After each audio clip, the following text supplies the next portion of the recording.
for women who are getting out of the service to get into these highly elite schools, these really fantastic places of employment, because most people don't even believe that they served in the military. They don't understand the roles that they filled, and they also don't have a network that helps advocate for them to get into those positions. I'm wondering what you think we can do to help reshape those media narratives that are driving these very significant ramifications in society. I fundamentally believe that we need more veterans in the media and entertainment space. We need more veterans who are acting as journalists, as photographers, as screenwriters, as producers. And we're seeing more and more of that happen. There's a fantastic organization based out in Los Angeles called Veterans in Media and Entertainment. And they're actively working to help ensure that more former service members are actively engaged in the development of content that's coming out of the media and entertainment space. And I think that's fundamental. We shouldn't allow other people to tell our story. Mm-hmm. We should be the ones that tell our story so that we can ensure it's accurate. I think one of the biggest, if not one of the only moments of public consciousness of women in special operations was the tragic death a few years ago of Senior Chief Shannon Kent. Yes. And unfortunately, there's many people out there who may have read about her who would have had no idea that there were women serving in special operations before she died, and that information was made public. Do you think that the military should be doing more to share the stories of women in those roles? Absolutely, because for every documentary that you see made about the military, the ones that often get the most visibility are the ones that have some support from the Department of Defense, because they're allowing those camera crews and those producers to come in and really embed with these units. How many documentaries have you seen about women in the military that have had the Department of Defense's approval, that have been backed by the Department of Defense? I don't know of a single one. Me neither. And so I do believe the Department of Defense could do more, should do more, because ultimately it's also about recruiting. We know that we do not have all of the types of people that we want in the U.S. military. And I mean from technologists to people who have a cyber background. If we want a true representative military that is pulling from the most talented people that the U.S. has to offer, then that means there are quite a few women who are not in our ranks right now that could be, if they understood that there was a role for them and that they were welcomed. And it's not just going to be enough to make movies through Hollywood. We need the Department of Defense to take a very active role in this as well. So obviously there's still so much more that needs to be done with regard to all these issues that we've just discussed. I want to take a moment to talk about your work with Promote. What is the goal of Promote? What kinds of programs does it do? And what's the progress been so far with this organization? So we started Promote back in 2017, originally as a mentor matching program between junior women in special operations and senior men in special operations. We wanted a group of male allies and advocates and champions in special operations who could better advocate for women and help mentor them and help them along their career paths. And why we chose to do this is because this was already happening amongst the men. It was happening very naturally. Mm-hmm. And we knew that women would need or would be even in a better position to accelerate their careers if they had great mentorship. Everyone needs mentors. Everybody needs sponsors and advocates. And there's been a great deal written about this in the corporate space and the academic space, how important it is, especially for underrepresented groups, to have strong allies in the workplace.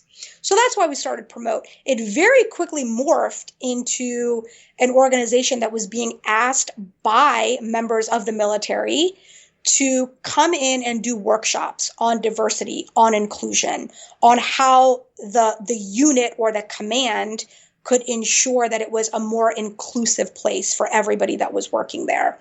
And so over the last couple of years, we've done work from O5 level all the way up to 3-star headquarters. We've done work for U.S. Army Recruiting Command, and it's been an amazing journey, one that we were not expecting at all to be on. And we're really, really proud of the work that we've done inside of these organizations. But we've also realized we need what we call an outside game, and that's helping to shape public perception about what women do in the military. And so a great deal of our time recently has been spent connecting to individuals in the media and entertainment landscape, working with them to help share more of these stories. And so later on this year, we're going to be heading out to Hollywood and doing some really great engagements with various high-level people across the media and entertainment space, and also looking at doing more in the journalism space as well. So making sure that women's stories of service and sacrifice are being told through a variety of different mediums, and eventually putting out a book as well on this topic. So earlier we were talking about leadership traits that make leaders better able to foster these sorts of inclusive environments. We wanted to talk a little bit about men specifically, and men being good allies for women who are serving.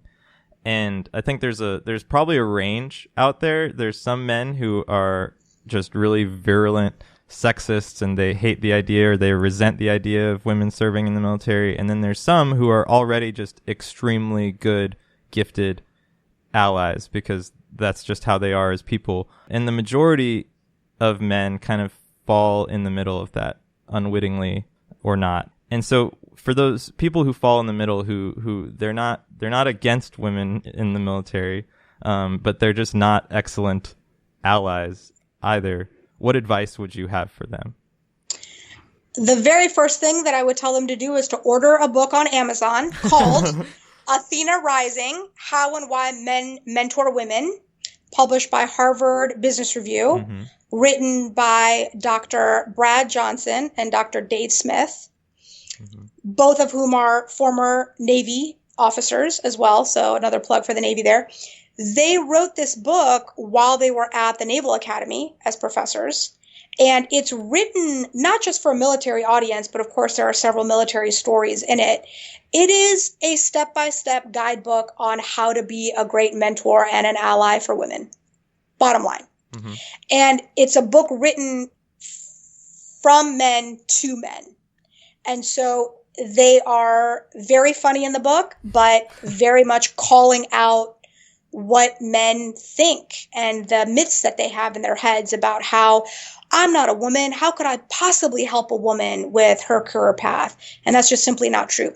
If you are a leader, you can help anyone else with their career path. And as a side note, for those individuals in the military that are vehemently opposed to women, I believe that great leaders should identify those people and work to remove them from the military. I don't believe that the military is a space where you should allow toxic leaders who don't believe or agree with the policies that have been dictated by our senior most leaders in government. You should not allow those people to stay in your organizations. And that's my call to action for the people that are in the military right now who know that there are individuals in their ranks that are opposed to women serving. You need to figure out a way to get them out of the military. They don't belong in the military anymore. So final question. We're here at the Harris School of Public Policy at the University of Chicago. We have classmates who may one day be very influential in the policy sphere, but whose careers might not necessarily have anything to do with the military or with national security or with defense. What's one thing you want them to know about the military? That the military needs civilian oversight, and that every single citizen in the U.S. has the power to help hold the military accountable because you have the right to vote. And so please exercise that. Please be educated. Educate yourself about what foreign policy and national security means. Even if you're not touching the military every day, you as a citizen of this country need to better understand your role in helping to shape the future of this country. And the military, we have become the easy button for everything that is wrong in this country. We are constantly being asked to deploy.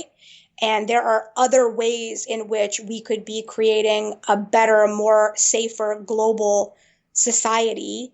And every single citizen has a role to play in that.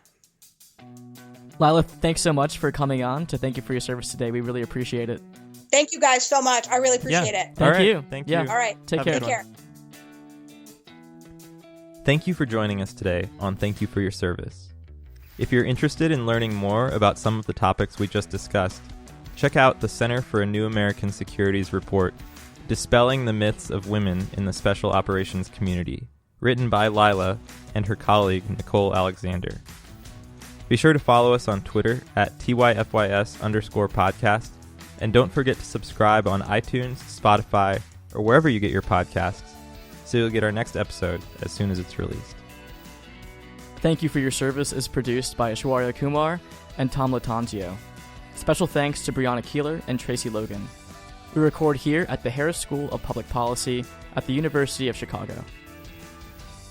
Thank You for Your Service is a production of the University of Chicago Public Policy Podcasts and does not necessarily represent the official positions of the Department of Defense or the U.S. government. I'm Thomas Krasnation. And I'm Nick Pareso. See you next time.